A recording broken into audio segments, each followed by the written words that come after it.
What is up, Facebook fam? Day 4 coming at you in the morning today. I had my man up call every Thursday. I get together with 3 or 4 dudes. They're all over, a couple downstate in Missouri, God's country, a couple up here. We've had guys jumping on from Peoria and just all over Chicagoland. But anyways, it's a way for us to connect, hold each other accountable, push the envelope a little bit. So anyways, I always got good insights and good wisdoms after talking to these guys. One of my guys, we call him the monk because he's like Mr. Zen. He's got the wisdom. He's been through hell and back and he can give you an answer. And the other guy, we call him the professor because he's so well versed in scriptures. He's a licensed counselor. He's got an answer for everything. So that's my dream team over there. So anyways, talking to these guys a lot today about purpose, and I wanted to share with you guys because I thought it might help you like it helped me break through some limiting beliefs. Now, yesterday I talked about my 4 quadrants, and I was able to simplify it down even more. I pretty much look at it like you're going to be split in half.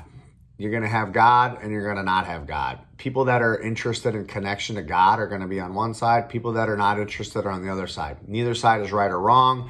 I've just always been a connected to God person. That's always been part of who I am.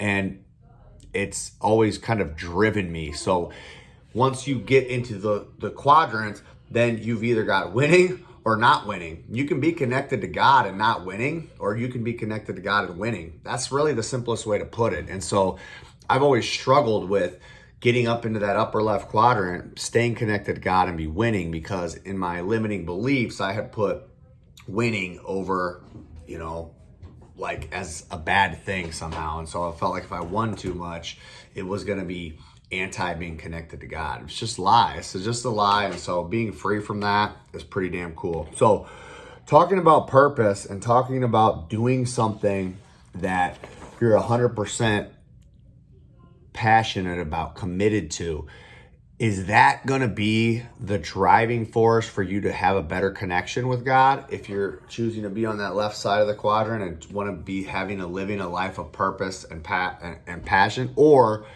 are you, by being connected to God, going to find purpose in your tasks, whatever they are? Okay, that's my question. So I want you to marinate on that. And kind of what we came up with, or as we talked through it, is it comes down to what's your identity. Right? What is your identity? Because you can get wrapped up in becoming the best at what you do, the best at your field, and that can become your idol, right? And that can be taking you away from, because you could have pride in that. You could be wanting to be stuck in that. You could find comfort in that and not continue to grow and evolve and not listen to the voice and go. And at the same time, I feel like on the other end of the spectrum, if you're fully connected and you're chasing, what God has for you, like you're going to be pretty good at it in my opinion. And that's kind of where I was at. Like, man, what is the driver? What does come first? Have you ever had jobs where you wake up and you're just miserable, right? You're supposed to be moving. And so I guess where I feel like this could be helpful for you guys, if you're in a position where you wake up every day and you just dread going to work, like there's no way to live. So you either need to switch your perspective and you need to look for the way that you can be a light in that season. Maybe you're there for a reason and you need to look for the ways that you can bring joy to others. You look for ways that you can serve, and you need to look at it as a challenge in a field where, hey, I'm here. This is where I'm supposed to be. And my attitude and my gratitude is determined by my perspective, and I can control that. Or you need to look at it from another way that says, look, I'm feeling like I need to move. Like I am comfortable here. I don't want to move because XYZ. I got great insurance. I got great benefits. Oh, I make X amount of money. And I feel this gnawing inside of me to go do this thing, but what am I going to do with that? I don't think that.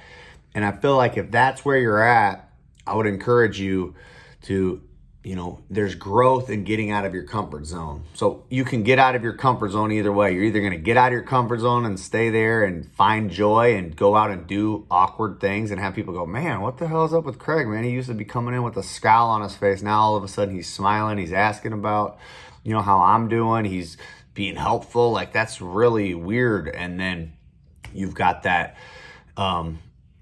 purpose. Or if it's just that scared, that fear holding you back because, oh, what if I don't have the lifestyle that I had before, prior to, making a leap and trying to do this thing that I feel God's got in me. Then I would encourage you to trust in him and go.